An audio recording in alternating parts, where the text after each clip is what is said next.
Good evening. Daf Yomi for the week is sponsored by Rabbi Aaron and Evelyn Kislasi in honor of the upcoming marriage of their daughter Ilana Joy Brescher of Los Angeles. Mazel tov. We are at the Mishnah, Daf Zayin Amud Beis. And the Mishnah says as follows. Rabbi Yishmael, we did the Mishnah, but we'll just run through it fast because that was our last minute we had. So may as well, we weren't going to waste some time. So now it's Zara. Rabbi Yishmael Omer Shlosha Lifneim Shlosha Lachreihem. When you are not allowed to do business with the non-Jews, it's the 3 days before and the 3 days after. The Chacham disagree. They say Lifnei Edehem Aser v'Acher Edehem Mutter. Before is prohibited, afterwards is permitted.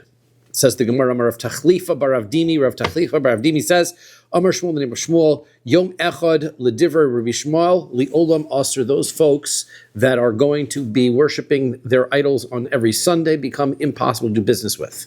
They're always 3 days before, 3 days after their holidays. Mutter. Then we said the next thing is Chacham Lifnei Edehem Aser Li'acher Edehem Mutter. So now our Chachamim say beforehand it's prohibited, afterwards it is permitted. The Gemara wants to know Chachamim Hainu Tana Kama. The Chachamim here are echoing what the first opinion of the Mishnah that we learned on Daf Beis and Aleph said.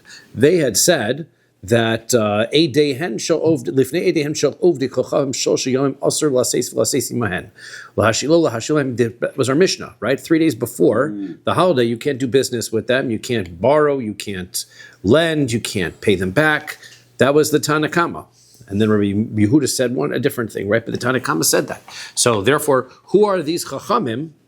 Then and who's the Tanakama? Why are they argue? This is just a repetition of the same opinion. So the answer is it's not a repetition. Hein below a dehen ikabeinaihu. Their argument discussion, even though it's not clearly specified in the text, is the issue that we discussed yesterday, which is whether the 3 days before includes the holiday or not. Right? Tanakama savar hein below a dehen. The Tanakama says it's the 3 days before the holiday and not the holiday itself. V'Rabbanan basroi. And the Rabbanan that are here in the second Mishnah, so they are Savri, they're holding Hein ve'edehen. It is the day inclusive in the 3. Because they say, the Chum said, Lifnei edehem aser, before their holidays is prohibited, but they don't specify the number of days. Therefore, when they are saying 3 days before, it's 2 days before, really. Why is they specify the day? So why don't they? In order to indicate that they're not specifying 3 days before, they're saying 3 days, including the holiday, which is only 2 days before. Okay. Iboy Seymour, if you want, I have another answer. Nasa v'notan ika beinaihu, the other argument we discussed yesterday. What happens if you do business, right? So if you do business, is the product of the business prohibited to you now, or is it just a prohibition? I think it's prohibited and prohibition. Yeah, well, I mean, it's like the product is prohibited, right? The money that you made off of the business deal is that, or you have to throw it away. So Tanakama Savar, the opinion in the Mishnah, the first Mishnah said, Nasav and Nasan Mutter. It specifies in that text, right, that you can't lend, you can't borrow, right? It just says nothing about the proceeds of any of those deals. It just tells you shouldn't do that. If you did it, then you violated the rabbinic enactment not to do it. Why would it be permitted if it was an usser to begin with? Because just because you do something prohibited doesn't make the consequence of that item prohibited, right? So sometimes you can't cook meat and milk together. Then the Torah tells us that the meat and milk that's mixed together is prohibited from getting any benefit from. Sometimes we just have something that's prohibited to do, and then after you've done it, it's too late. You've done it, right? It's nothing but it doesn't prohibit your prohibit things. But is that basically saying, oh, don't worry, it's only a Rabbanan? Is that like that? I don't think it has to do with it. Usually, by the way, it's usually the reverse. Usually when things are Rabbanan, they go overboard to protect them because people would naturally have people would naturally have the mindset to think, it's only a Rabbanan, what's the big deal, right? So that I don't think that's what's going on here. It's just that the issue is whether it was included in the rabbinic enactment to prohibit it or potentially, as I was sort of thinking, we're going to find that items that are used for idol worship are prohibited from getting any benefit out of. The question is, when you're dealing with 3 days before the holiday, your real concern isn't that they will actually use it for Avodah Zara, or you're not actually getting something that is Avodah Zara. You're just using it. They're getting some kind of happiness by doing business with you of some sort. So the question could be whether that is really the issue, right? Is it the happiness that they're deriving, or are you actually helping them purchase something for idolatry, and therefore they equated it with prohibited items from idolatry? Sounds like it's not a I'm theorizing there. set of rules. Like, it sounds like there's really not a lot of straight. Well, this is just a simple. I think this is a very simple disagreement, right? You've got one opinion says you can't use it. One opinion says you can, right? The Tanna Kama says don't use it. Rabbanan basroi savri nasav v'natan aser, and the Rabbanan at the end say, "Go ahead." And which one do we? We usually follow Rabbanan, right? We are going to go after the majority, right? So therefore, which the Rabbanan we say don't use it. Don't use it. Don't use it.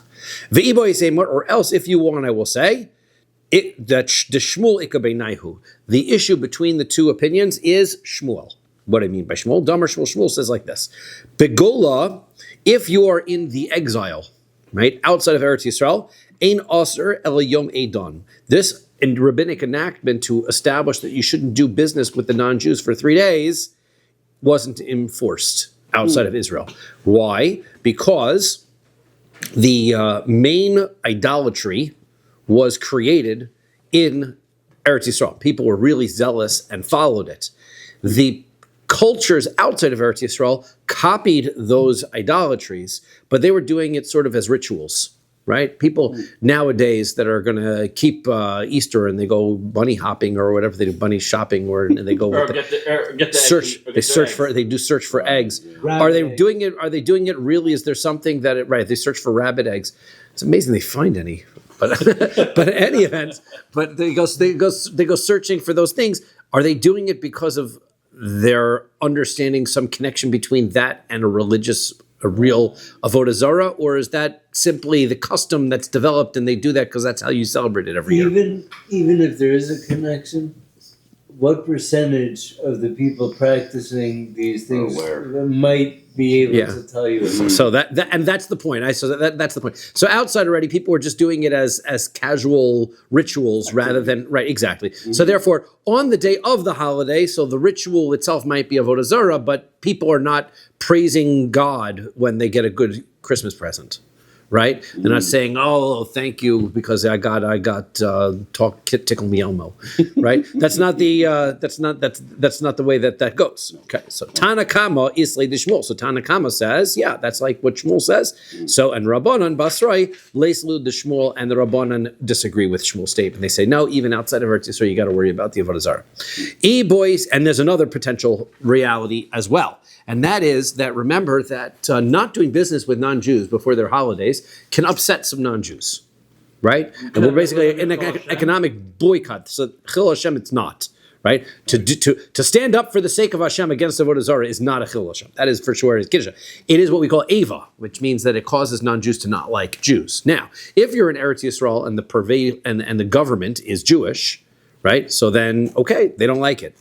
Too bad. But if you are in a foreign country and you do things that upset the foreign governments, then it can be potentially dangerous. So potentially these enactments, these boycotts of the idolatrous community before their holidays didn't exist in the foreign countries.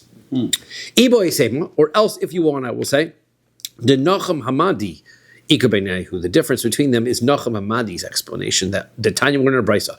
Nachum Hamadi says, "Eno oser el yom echad lifnei edehan."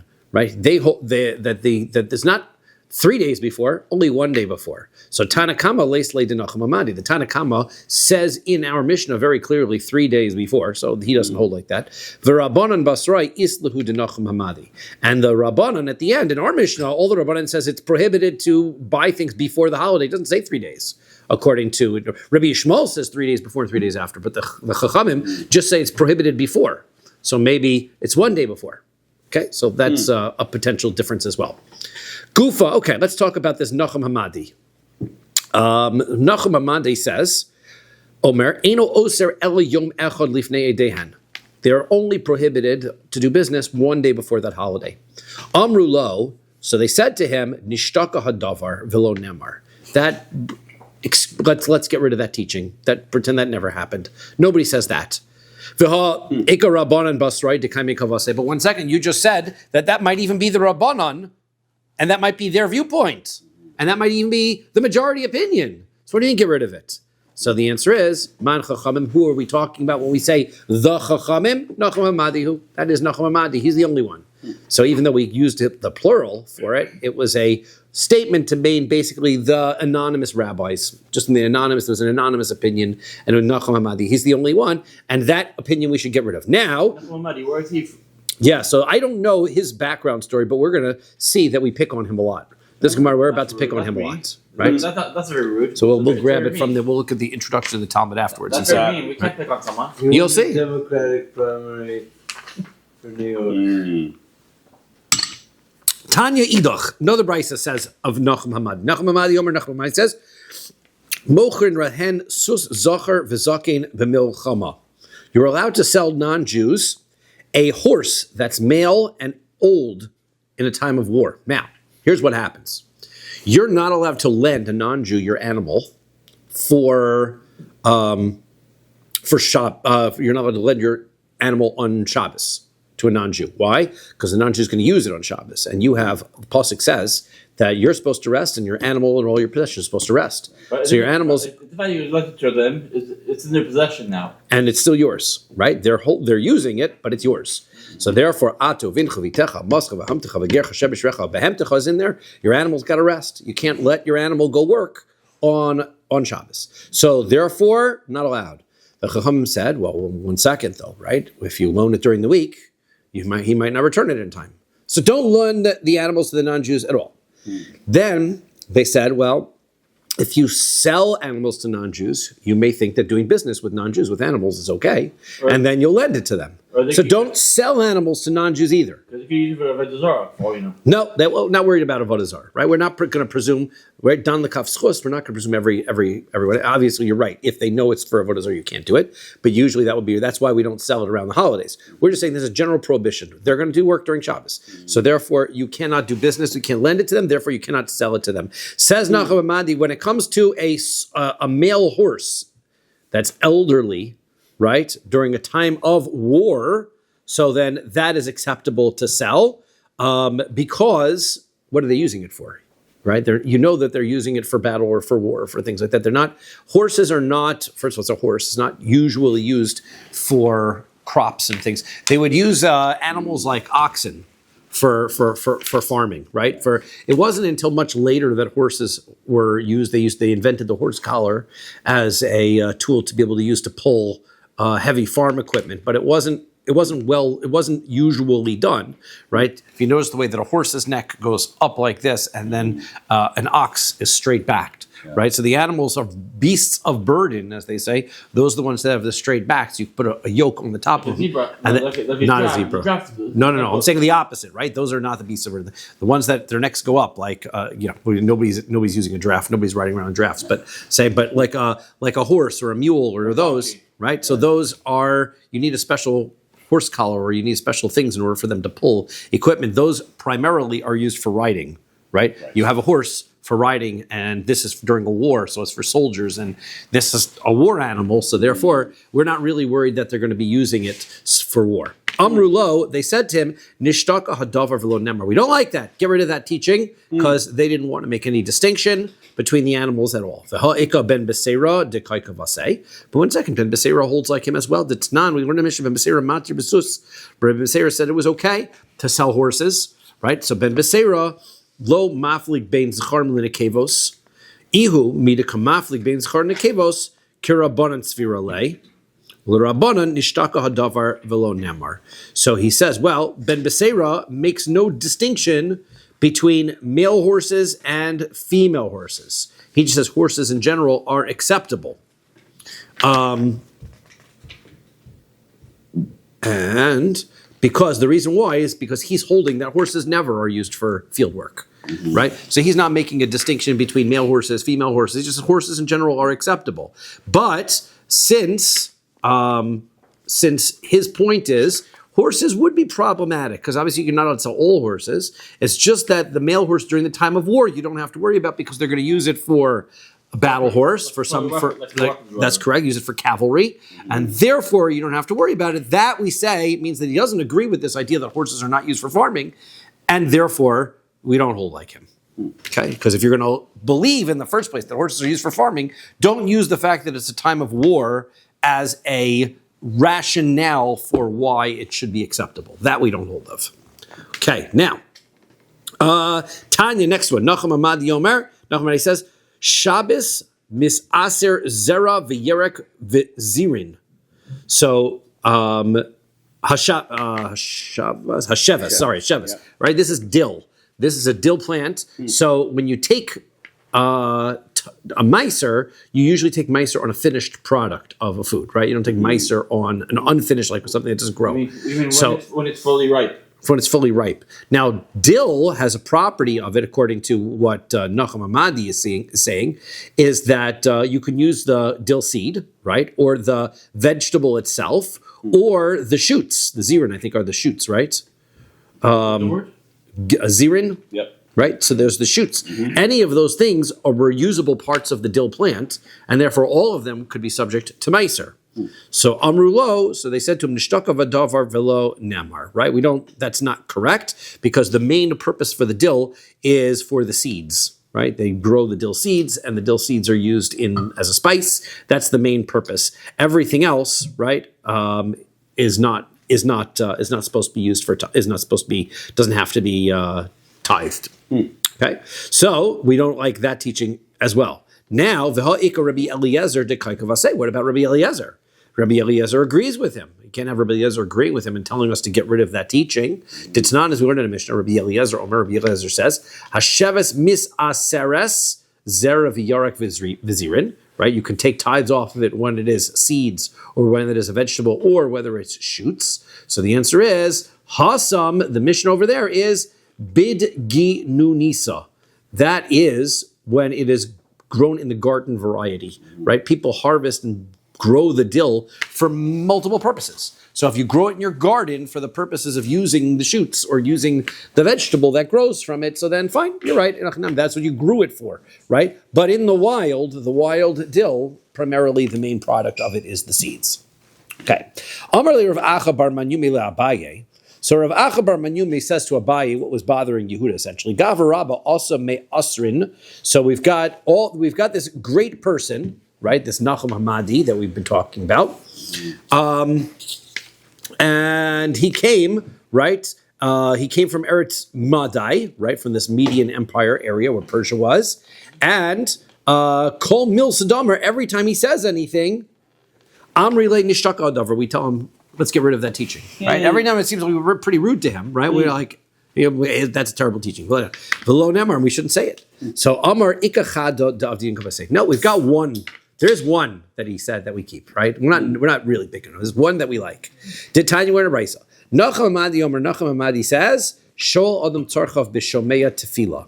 When you're davening your Shmona Esrei and you have a personal prayer that you want to make, in Shomeya Tefillah you can insert your personal prayer, right? Some people do art scroll? Some people do short, right? Some people do. Let's go on this.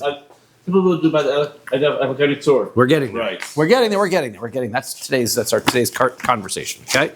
So says the art scroll, for example, right? Shomeya Tefillah. This is our prayer. Right. There's a little dots right here, right over here. For Shomeya Tefillah Seinu, little dots, and then it says here Yeshem Osifim Kan. You can add in now. This, the Chai Adam puts in here specific tefillos. Now, it's very interesting because the Aruch HaShulchan, I didn't see inside, but I saw quoted that the Aruch HaShulchan is very opposed to putting into a siddur specific tefillos to say. Because he says that this is not the words of the Anshe Knesset Gedolah. The words of Shemona Esrei are the words of Anshe Knesset Gedolah. If you want to add in your own personal tefillah, because you have a specific thing to add in your own personal tefillah. People to add in these tefillos into your Shemona Esrei on a daily basis and make that as though it's part of the Shemona Esrei, which it isn't, that he doesn't like. And that's the Aruch HaShulchan says. Chayei puts these tefillos, that he says he quotes it from the Chayei, so the Art Scroll puts it in. I'm saying it's not so simple to say these things all the time, every day, because I need some money, so I want to be able to say this one, right? But add in your own tefillah, add in your own things during Shemaya tefillah. That's what, that is what we said. That is what Nachum Nadi says, and he is, and we like that. Amar bar minei dahi. He says, yeah, but except that one, that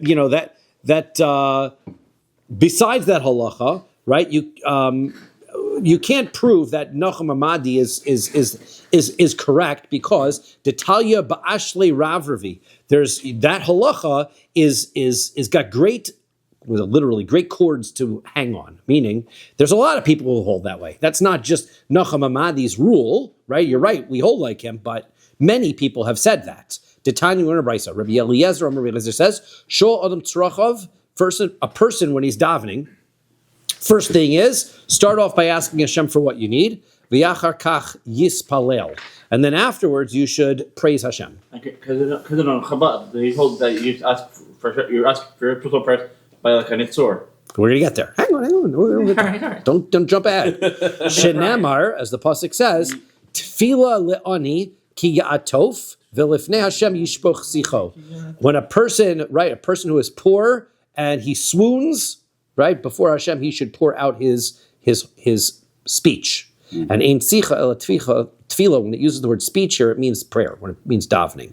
Shenemar, as the pasuk says, v'yetze Yitzchak lasuach basada. Yitzchak went out to speak in the field. That was where he was davening mincha, and so Yitzchak went to go daven mincha. So that means that what happens is a person should be poor, right? When he's in a poor state, he should take care of that first, ask for the things he needs, and afterwards he should praise Hashem. That's the first opinion. Rabbi Shua says no. Yispalel v'yachar kach yish al tzorchav. You have to praise Hashem first, and then ask for what you want. Shenamar, as the pasuk says, Eshpoch lefanav sichi. First, I will pour out my speech to him. Lefanav tzarasi lefanav agid, and my troubles I will speak before him. So therefore, first is that you praising Hashem. Afterwards, you ask for things. Now, Rabbi Eliezer nami haksiv eshpoch lefanav sichi. So, what does Rabbi Eliezer do with the pasuk? It says l'shpoch lefanav sichi. So, hachi kamer means eshpoch lefanav sichi. I should pour out my speech before him. Bisman shetzarasi lefanav agid. When I have already poured out my troubles, that's when I should praise Hashem. The fact of the matter is the pasuk is written in the other order. Doesn't mean that is what happens first. It's saying, in the circumstance where I have poured out my speech, now I am able to praise Hashem. And Rabbi Yeshua, Nami Yaksiv Tefillah Ani Ki Atov. What does Rabbi Yeshua do with the pasuk that you should be asking for things first? He says, Emasai Tefillah La'ani. When do you become ready to ask for the things you need that you're a poor person asking for what you need? Bisman Shalifnei Hashem. You spoke sicho after you've already taken care of praising Hashem. So Michti Kroi Lo Kamar Daiki Lo Kamar Daiki. So you take a look at the psukim. The psukim can be interpreted either way, right? The basic bottom line is each one has a pasuk, but they're written both ways, and you can't really derive anything and say that that's clear from the pasuk. So, so it must be that their argument is based on a philosophical perspective. So, what is the philosophical point of distinction between the two? Kedadarish Reb Simlai, like Reb Simlai explains, the Darish Reb Simlai, Liolam Yisader Adam Shvacho Shemakom. First, a person is supposed to praise Hashem first, v'yachar kach yispalel, and then afterwards he's supposed to ask for his needs. Minolan, how do you know that? Mi Moshe Rabbeinu, from Moshe Rabbeinu, because Moshe Rabbeinu, when he davened, Dichsev, when he wanted to go into Eretz Yisrael, at the end of his days, he said, Hashem Elokim atah hachilos laharos es avdecha. He says, Hashem, you have begun to show to your servant, and then the pasuk continues on and says, let's see if the quotes here, if I can see it on the side. Hey, right? Achilosa laharos es avdecha es gadlecha ve'as yad chazaka. Your greatness, your strong hand. Asher mikel b'shamayim of arts asher yasekem asechem. Who in the heavens or the earth is as great as you? So Moshe Rabbeinu starts off with this prayer that he's saying how amazing and how great Hashem is. Uksiv basrei. Then the next pasuk he says, Ebra nover el sa'aretz tova. Can I now go in to Eretz Yisrael, please? So he first praises Hashem, then he asks for his individual need. So Rabbi Yeshua says, Yalfinami Moshe. you got to learn how to daven. You look to Moshe Rabbeinu. Moshe Rabbeinu teaches us what to do. So first you are going to praise Hashem, and then we'll ask what we need. Rabbi Elazar Savar Lo Yalfinu Mi Moshe. You can't learn from Moshe Rabbeinu in Chesed Aleph. Shani Moshe Derav Govrei. He was such a great man. He's different, right? That Moshe Rabbeinu is such a great person. When he praises Hashem, it's meaningful. For us, it's embarrassing, right? You say, Hashem, you're great. Well, thank you. You're so low and so worthless. Why should we care that you're going to? It's almost insulting for us to speak the words about. But Moshe Rabbeinu was great, so maybe that's why he started it that way. That's what Rabbi Yeshua says. Is that where we get the original Hisbadidus from Moshe as well? Sorry? Is that where we get the original Hisbadidus? Is from Moshe? Hisbadidus? It would be hard to say that that's really his bodidus, right? I mean, you could say Moshe was alone many times, right? Davening and speaking to Hashem. But I don't know if we would, the non-Hasidim wouldn't necessarily refer to it as his bodidus. Okay, so now, the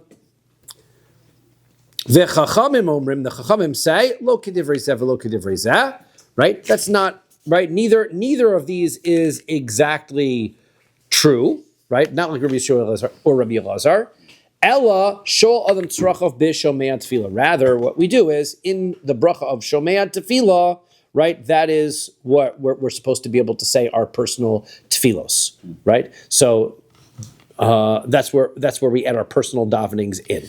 Okay, so therefore the point is. You were defending and saying, we do hold like Nachum Hamadi sometimes. The answer is, nah, we're not really. We're really holding like the Chachamim over here, who happens from Nachum Hamadi agrees with what they say. And the Gemara says, halacha shol adam tzrachav b'shomea tefillah. Right? The halacha is that we ask for our needs in shomea tefillah. Now, that is in parentheses. The reason why that's in parentheses is that the Rif removes it. Right? And so you say Chabad, for example, doesn't say to do that. And we're going to see later on in the Gemara, in a second, that whether or not that is in fact the halacha, that a person should start adding their own personal tefillos into Shomei Tefillah, is now subject to the question whether you include that line in the Gemara or not. So hang on to that. Amar Rav Yehuda Brei de Rav Shmuel Bar Shilas, Rav Yehuda, the son of Shmuel, Bar Shilas says Mishmei de Rav in the name of Rav. Afal Pisha Amru Shoal Adam Tzarcha B'Shomei Tefillah. Even though we just came to the conclusion in the Gemara that a person should ask for his personal needs in Shomei Tefillah, Aval Im Ba Lomar Sof Kol Bracha Ubracha Me'in Kol Bracha Ubracha. If you have a request, you should include the request in the proper place where that bracha is. Rashi gives. Like a bracha levatala. No, it's not bracha levatala because you don't have to say anything, right? Bracha levatala is where the bracha is worth. Shemona Esrei is not a bracha levatala. I'm saying Shemona Esrei, but I'm including a personal tefillah related to that bracha in that bracha. Rashi gives, for example, Rashi says, for example, let's say you are worried that you're going to forget your learning. So in Chonei Nadas, you say, Hashem, please don't let me forget my learning, right? If you're a Baal Tshuva and you want to be able to continue on the proper path. So in the next one, right, Harotze B'Tshuva Pracha, we should add that in as well. Then we go on and on. Amar Reb Chia Bar Ashi said Rav, and said in Rav, even though the general thing is that if you need something, you say it in Shemei Tefillah.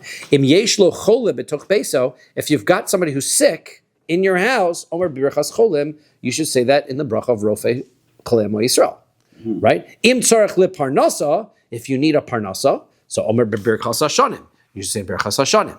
And the Art Scroll Sitter, right, dutifully puts in exactly those two, right? It doesn't say, here's what you should say if you are forgetting your learning, but the Art Scroll comes along and says, here's the bracha of refuah, and then little two dots.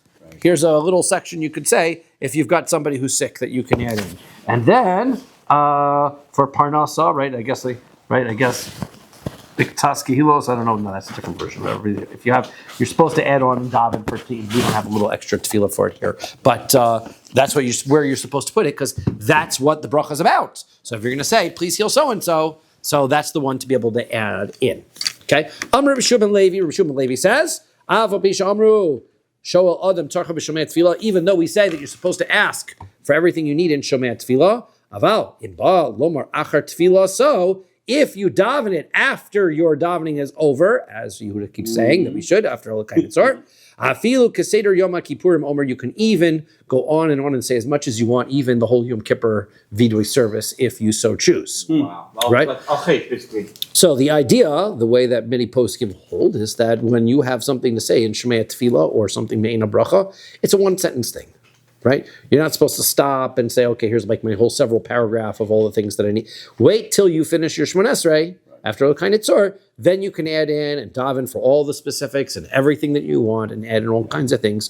But if you have a request because somebody is sick, put it into Rofei Cholei Yisrael. If you have one line of something, Shomei Tefillah, you can put it in at Shomei Tefillah. But generally speaking, most of the main part of your request should be at the end of davening, and that's how we balance in this Gemara with all of the different shitos. And then, as you will see, that you will wind up that different rabbanim, right, from different poskim, will say, you know what, save everything to the end. Don't interrupt in the middle. Or so others will say, our art scroll, for example, has got those tefillos in there. After Elokai Nitzor? After Lokaina, not after Lokaina, after Yuler Ratzon. Sorry, before Lokaina, after Yuler Ratzon. So that's right. Well, so what? So because that paragraph in itself is an extra tefillah, right? So theoretically, as long as you finish once you finish Yuler Ratzon Imrifi V'Agim L'Vil Fanecha, that is considered the end of Shemester. You can put it there before Lokaina Tzor. Right. Got it. Okay. So that's before or after you say. Yeah. That is. Okay, so here, right here. Okay, store. Look at my phone. Okay, store. You have a 0 thing right after okay, store. Which means it's an extra tefillah. Right. So that is. Or after the So this is here. After this Yilur Ratzon, after Oseh Shalom, then even before you do Elokai Nitzor, you can put them right here before, and then say Elokai Nitzor afterwards, because you want to do it before you take your 3 steps back. And the process of wait for a name, that's also right. Also is down here too, right? That is, There's 2 hero titles. Are they both Yilur extras? Ratzon. Yes.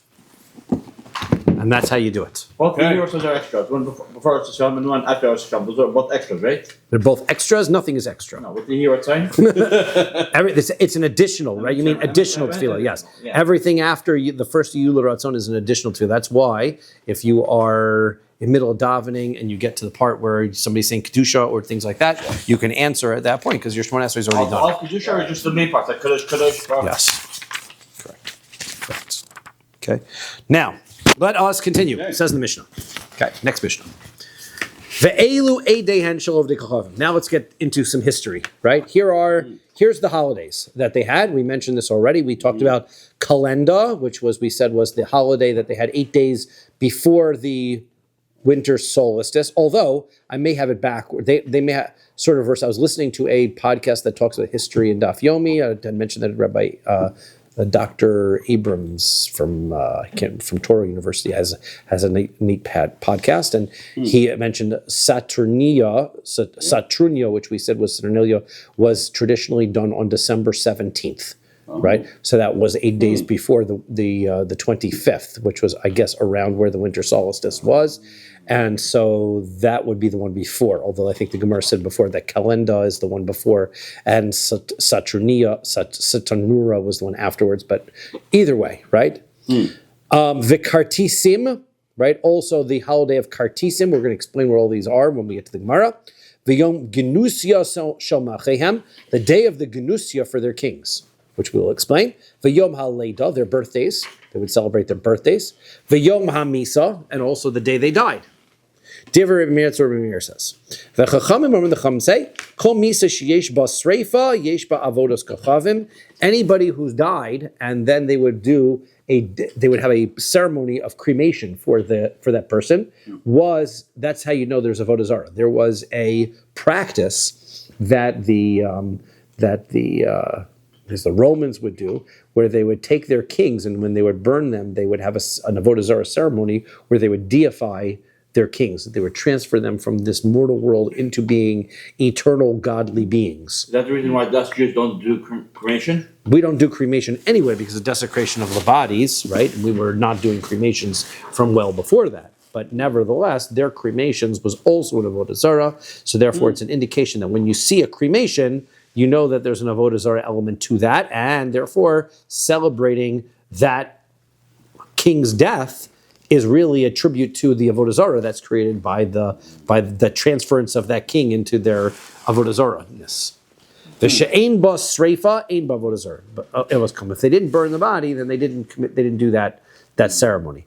Aval, however, Yom Tiglachas Zikno Ubloriso, if the non-Jew had the celebration of the day he would shave his beard, or the day he would cut his hair, so they would have their customs to not shave or cut their back of their hair. That's where the mullet comes from. It's the halachic source for it. It's not hockey. Thought it was hockey. It's not. It's actually hair.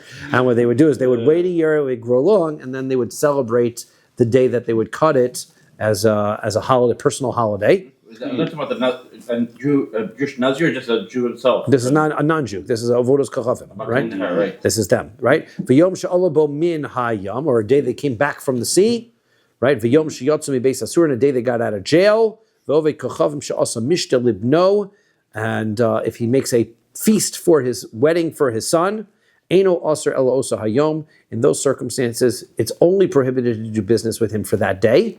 Right, because that day is he's celebrating the oso ha'ish bavad, and that guy, right? Nobody else sacrifices for the sake of his haircut, right? But this guy has got his personal haircut day. That day he's thanking God, right? So therefore, Whether it's an afro or a malak or whatever it is. says the Gemara. Amar Rav Chanan bar Rava. Rav Chanan bar Rava says, Kalanda. What is Kalanda? Ches Yamim Achar. So yes, it is correct. I got it backwards. Kalanda is Ches Yamim Achar Tkufa. Kalanda is the 8 days after the solstice. Is it possible there's both? Well, it's going to be both Saturnia, but Saturnia is the one before, and Kalenda is the one afterward. That was good. Take out that 30 days. And Starnura, they call it Starnura, is Ches Yamim Lifnei Tkufa, is the 8 days before. V'simanech, and the way you can remember that these holidays exist is Achor v'Kedem Tzarasani, right before and after it was created. So therefore, that pasuk gives me the hint that there's a holiday before and after the winter solstice. So you can remember, don't do business around that time. Tana Rabbanan, Rabbi's word. Lefi shera Adam Harishon Yom Shemismait v'Holech. Where did these holidays come from? Why is the winter solstice significant? That's what the Gemara wants to know. Where did these Avodah Zaras come from? So the answer is Adam Harishon, in the first year that he was created. So he saw the days are getting shorter and shorter and shorter, right? Amar, he said, Oili shema bishvil shesarachti olam chashoch ba'adi. He says, what must be happening is since I ruined and destroyed the world, so the world is getting darker and darker and darker. V'chozer l'tova vohu. And it's going to go back to being nothingness. The world is falling apart. And it's because of me. And that's when Hashem said I was going to die. This is it. Death is coming. There's going to just be darkness and darkness and darkness until the winter, until there's no more daylight, and that's the end of everything, and that's how I'm going to die. So he started fasting, and the fast went for 8 days. And also b'tefillah, he was davening. So he saw he got the winter solstice. The days stopped getting shorter. Then he saw the days start to get longer. Amar, he said, Min hagosh olamhu. This is just the seasons. So therefore, this is normal. Okay, great. This is not a punishment. He was very happy. So then he made 8-day holidays, an 8-day holiday after the fact, celebrating the fact that he's not dying. Is this where the garden got it from? That's what we're saying. Yes. Lashana Acheres. The next year, Asan le'elu yamim tovim. So le'elu yamim tovim. Everybody, so he made them both the days before and the days after as a yom tov. So hu kav am l'shem shemayim. He made them for Hashem. V'hem kavum l'shem avodas kachavim. But they decided, there's a holiday. Great, we'll take it. And then they turned it into avodah zara. So it was good. Right, but they turned into Avodah Zara. Okay, there's a long-standing argument in other Masechtas whether the world was created in Tishrei or the world was created in Nisan. Okay, well, if the world was created in Tishrei, this story makes sense because you can imagine that the world was created, it was October, right? And then the days are getting shorter and shorter and shorter till you get to December, and Adam Harishon is getting all upset because he saw things are getting shorter and shorter and shorter. Yom ezute chaza, yom ericha akasi lo chaza. He only saw shorter and shorter days. He never saw in his life days getting longer. El man damar benisan divrol. But if you start the year in April, right? So hachaza le yom zute v'yom ericha. He already saw very long days and short days. He saw this as why was he shocked and surprised that things are getting shorter? Dahavizute kuli hai lo chazal. The answer is because he never saw it get that short. He's like, okay, when he was born, it was April. Shabbos was already Shabbos was already like 7 o'clock at night or whatever, and then it just got later and later. Now it's Shabbos is 4 o'clock, 4:30. Then he's like, wow, that's very early. The world is coming to an end, right? So that far he didn't go. Okay. Tana Rabban Rabbi Yom Shenivra Bo Adam Harishon, the day that Adam Harishon was created, Kavan Sheshaka Olav Chama, that day when the sun set, Amar, he said, Oili, he said, woe is me. Shebeshvil Shesarachti Olam Chashach Ba'adi. He says, the whole world is getting dark because of me. This is my punishment. Sun set, sun dropped. V'yachzor olam latova ovo. The world is going back to being empty and nothingness. V'zuhi misa sheniknisa alai min hashemayim. This is it. This is the punishment Hashem set for me. Haya yoshev b'tanis. He sat in a fast. Ubocha kol halayla. He cried all night long. V'chava bocha kenegdo, and Chava was crying with him. Kevan she'olam amud hashachar. When the sun rose the next day, Amar, he said, min hago shel olamhu. This is the way the world works. Amar vehikriv shur shekarnav kodmin lepar sosav. So he got up and he made a sacrifice of a animal, the ox, whose horns were created before its hoofs. Now that's interesting because most animals are born, they have hoofs. They do not have horns, right? Their horns grow later as they age. But Hashem, when he created all the animals in the world, he created them adult, right? Just like Adam Harishon. And that's why he had to take an animal, which was like him. His kids were adult also. When they were born? Yeah. Yes, I think, right? Because there was no Tsar Gidul Banim. What I was listening to today,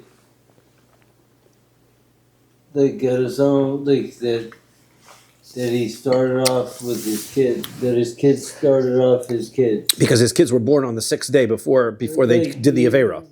Yeah. So there's no Tsar Gidul Banim. That is yes. But that's a separate issue, right? The issue there is that otherwise animals, when they're born, are small and they grow. And everything else, when they're small, they grow. They're born small and they grow. But this animal was not. This animal was one of the original animals created.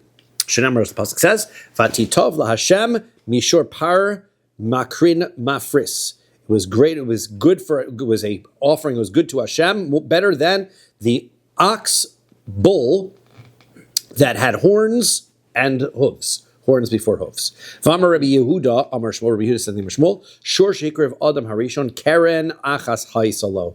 That animal had only one horn, b'mitzcho, in its forehead. Look, a unicorn? Yeah, that's why we have no unicorns. Adam Harishon got the first unicorn and he sacrificed it. We don't know where there's no unicorns. Well, as long as we know. That's right. I'm just saying, we're a lot better now. All right. Adam Harishon got the first I'm unicorn. my daughter tomorrow, like, you know how I told you that the unicorn were like not real? Well, It was. There was one. Adam Harishon not killed it. anymore.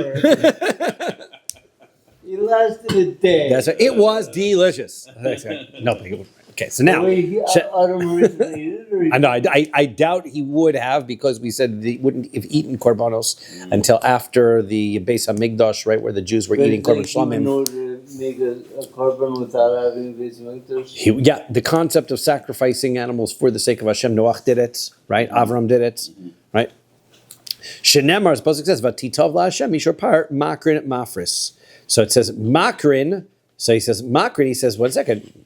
It's tarti mashma. That's the horns, right? The horns animal. So Rav Nachman Yitzchak says mi keren ksiv. The way it's written is without that yud, though. It's written mi keren, which indicates that it had a single horn. So it was an animal with a single horn in its forehead, and that is what Adam Rishon sacrificed. Okay, but it's called a ox bull. So anybody who's thinking that it's My Little Pony with a little horn coming up, that is not that is not the image, right? It is an ox with a horn in the middle of its head. Not a horse. Not a horse, right? Because remember, it also has to be a kosher animal, right? That's correct. Exchange for toy sales. That is correct. Rav Masna Romi She'asta Kalanda V'chol hayayoros hasmuchos la mishtabdos la. So he says Rav taught as follows: the Romans, right? They celebrate this calendar celebration. What did I do?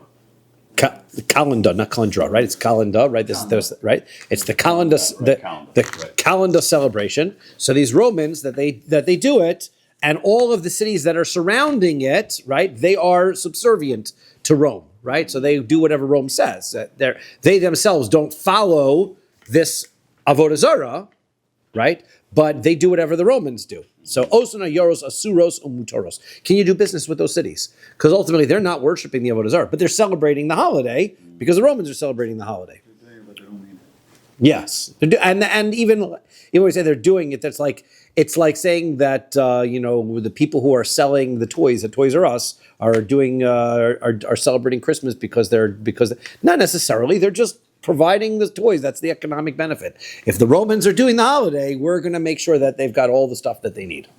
So Rabbi Yeshua ben Levi says, Kalenda asura lakol he says, Kalenda is prohibited to do business with any of them, right? Rabbi Yochanan says, Ein asura ella le'ovdeha bilvad. It's only prohibited to those who are actually serving, who are only celebrating the holiday. If you've got some non-Jews who do not celebrate the holiday, that's not an issue. Tana Kavasi Rabbi Yochanan, we have a brisa that supports Rabbi Yochanan that says, Afa Pisha Amri Romi Osta Kalenda V'chol Ayoros Asmuchos Lo Mishtabdos Lo. Even though we said the Romans were celebrating this Kalenda holiday, and all the cities that were around it were subservient and following the Roman holidays, Hi Atzma Ina Asura El of Bilvad. It's only prohibited to do business with any of the ones that are actually doing that, or celebrating the Avodah. Remember, the Romans conquered many nations, so not all of them followed everything the Romans wanted. Saturnalia. Now it's interesting because this we said we were calling it in the Mishnah Satruna, Starnura, and now we're calling it Saturnalia. The name is really Saturnalia, right? That's if you look at the Romans' name, actually called it Saturnalia. I saw somebody who commented that it's not a misprint in the Mishnah text, but rather the Mishnah was written during the times of the Romans. And so therefore it was still an Avodah Zarah that was worshipped. And there's a prohibition against saying the names of Avodah Zarahs. By the time the Gemara comes around, the Romans are already sort of in the rearview mirror. And so therefore saying the name of their Avodah Zarah is not prohibited because nobody worshiping that anymore. Now the Romans had actually converted to Christianity. Abid may appear closer. Yeah. So the Roman, the what do you call it? The Romans had even turned over to Christianity around the year 350, 400, right? Constantine and right. So they switched over already. So these holidays are already, they're not worshiping them. So Saturnalia is not a problem of Saturn, who is their god, and that there would be a prohibition against saying the name. So it could be that the Gemara lists the name right out because not a problem anymore, right? Ve'kartisim v'yom genusas melchehem. So also is Saturnalia and kartisim, and the day of genusia of their kings. Ve'yom shamelech bo malach, and the day that the king became the king. Lefanav asur. The fun of Asr, before those days, it's prohibited to do business. Acharav mutter, afterwards it's permissible. Va'ove kochavim she'asa mishta livno, and if they have a non-Jew who does a party for his son, ein Asr ela oso hayom, va'oso ha'ish, only that day is prohibited, and also only that man, right? This is a brisa that repeats the Mishnah that we have said. Amar Rav Ashi says, Af nami tanino, we also see that in our Mishnah, Diktanis, it says, Yom tiglachas zikno bloris. All right, if a person is cutting, if the non-Jew is cutting his beard or his hair, v'yom she'ala bo min hayam, day he got off of his sea voyage, v'yom she'yatza bo mi beis asur, day he got out of jail, ein aser ela oso hayom bilvad, he's going to thank his God that day, but only that day. V'osa ish, and that guy, other people are not bringing offerings for him. So bishlama oso hayom lafuke lefanav ulacharav. So I understand why the Mishnah says that day. Why? Because it's not like the other holidays, which we said were the day before and the day afterwards, right? El osa ish lafuke mai. Why does it say that guy? Why does it have to say that guy?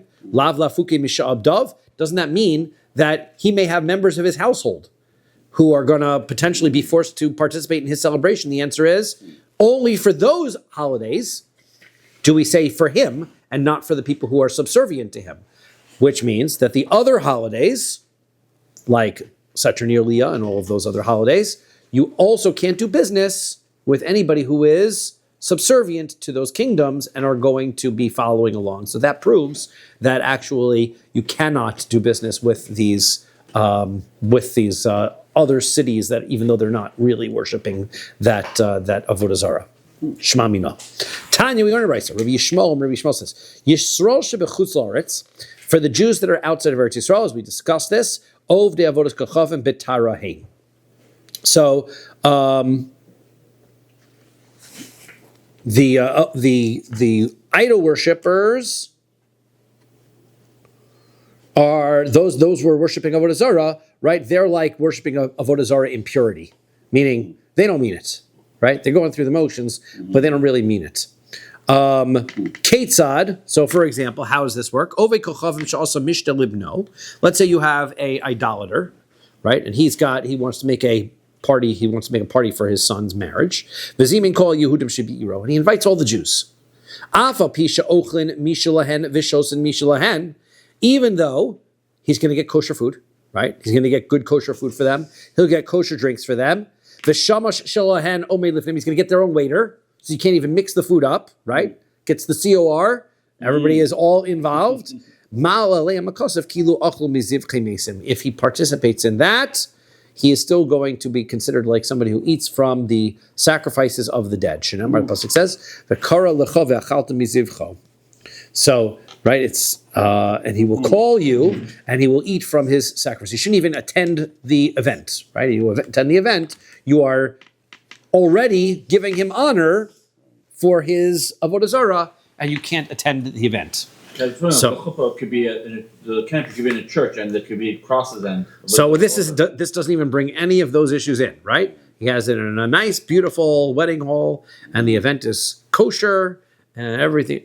No, don't go, right? Because he's worshiping his Avodah Zara, right? So they are considered, because we said they're worshiping Avodah Zara. Yes, they're not as bad as the ones that are in Eretz, but it's Avodah Zara b'tahara, right? So we call it Avodah Zara b'tahara. So, ve'ema ad de'achil, how do you know that it means? It doesn't say they ate from this. It says they ate from the sacrifices of the dead. Maybe they're not in a violation until they actually eat from the sacrifices. Amar Rava says, im kain nemakra v'achalta mizivcho. If it would just say that, then it would say, and you ate from the sacrifices. My vikara lecha. Why does it say, and they called you to eat from the sacrifices? Actually, being invited and being there is the problem. Mishas kriya, from the time that you're called to attend, and you say that you're going to attend, that's already begins the celebration, and the non-Jew is happy. Hilkach, therefore, chasam beis, kol tosin yom, man, every offer, since you don't want to be participating in any of these events, for 30 days, bein amar le machmas hilula, bein lo amar machmas hilula. If the non-Jew says, hey, I'm having a party, and he doesn't tell you what the party is for, but it's within 30 days of the wedding, so then, Osir, you know it's prohibited to go, because he's invited you and you know what it's for. Mikan ve'elach, after that, more than that, iyamar le machmas hilula Osir, if he says it's for the wedding, so that it's prohibited, ve'ilo, and if not, amar le machmas hilula shari. So ilo, is it machmas hilula shari? I'm reading that line wrong. From that time on, amar le machmas hilula aser. If he says because of the wedding, it's fine. V'lo amar le machmas hilula shari. And if he doesn't say it's for the wedding, so then it's permissible. Okay. Well, maybe going to the bar gets some drinks, for example. Well, we're just saying that he's having a party for something else, right? It's 2 months before the wedding. He could be just inviting his friends over. Now, vechi amar le machmas hilula ad emas. We said 30 days is the limit, right? Then after, let's say, how long do you have to wait before, even if he says it's for the celebration of my son's wedding, that you can go anyway? So Amar Rav Papa says, Ad Tresi Yarchi Shasa. Yeah, wait a year, right? And once it's already a year, and he says, come over, I'm celebrating my son's marriage. 1 year anniversary. That's great, but it was a year ago. So now, Umeikara me'emas aser. So now, beforehand, right, for this wedding feast. From when does it become prohibited? So, in other words, because this is afterwards, after the fact already, he says it's up to a year already, I'm celebrating afterwards. So he said a year, so then after that, you don't have to worry about it. So he says, but how about beforehand? Well, at what point do we consider his celebration for the wedding? So I'm a Rav Papa says, Mishmei the Rav, and then Rav Rava, Michi Ramu Sari Be'asanisi. be'asinte, that's what it is. So he says, what from the time they put the barley into the vat, there are two potential reasons why they put a barley into a vat. One is, they're making beer. Right? That's the one. So they start making beer. Now I don't know how long it takes to make a batch of beer. He talked about it. Right. So, but I'm assuming that you have to ferment it and whatever. Less than a year. So okay. So there you go. And the other thing that they used to do is they had a custom that they would take a vat and they would put some dirt in it and they would plant some barley. And then the barley would grow. And barley is one of the quickest sprouting of the grains. And so therefore, much faster than wheat. Faster than wheat. And so therefore, barley was a symbol of fertility. And therefore, what they would do at weddings is they'd take this barley and they would throw it at the bride and the groom. And that would be the symbol of fertility. And it became rice because rice was much easier to get. That's why I've seen some videos of things flying. That is correct. So you go to the non-Jewish wedding, they're all throwing the barley. I think Sephardi weddings too also. They throw the barley and things. But so that's where it comes from. So that's what they would do. So by the time they start planting the barley, so they got something to throw, that's when the wedding preparations are started. Ubasar tracer yarchi shasa shari. Now, 1 second, you're telling me if you wait 12 months a year, right? And the guy invites you over and he says it's for my son's wedding, then it's okay. Rav Yitzchak, braid Rav Misharshia. What happened? But at this case, it happened with Yitzchak, the son of Rav Misharshia. Ikl lebehahu ove kochavim. He went to a certain non-Jews party. Lebasar tresa yarche. It was after 12 months. Shasa was a year. Visham the non-Jew, to Odi, he was thanking his God. And who perish, and he left. And he didn't eat anything. So why? It was after the time. So first of all, the fact that he's praising his God seems to imply that he will praise his God after the time, right? Yeah. So Shani Rav Yitzchak Braid Rav Misharshi. Rav Yitzchak Braid, the son of Rav Misharshi, was different. He's a very important guest. So therefore, the non-Jew saw him show up, and he was thanking his God because he came. Right? That was great. It was a greater and unusual circumstance that he showed up. That's why he was doing it. But a normal person shows up after 12 months, and you don't have to worry about that. Okay. We'll go into Kartisim on Sunday. All right. Good.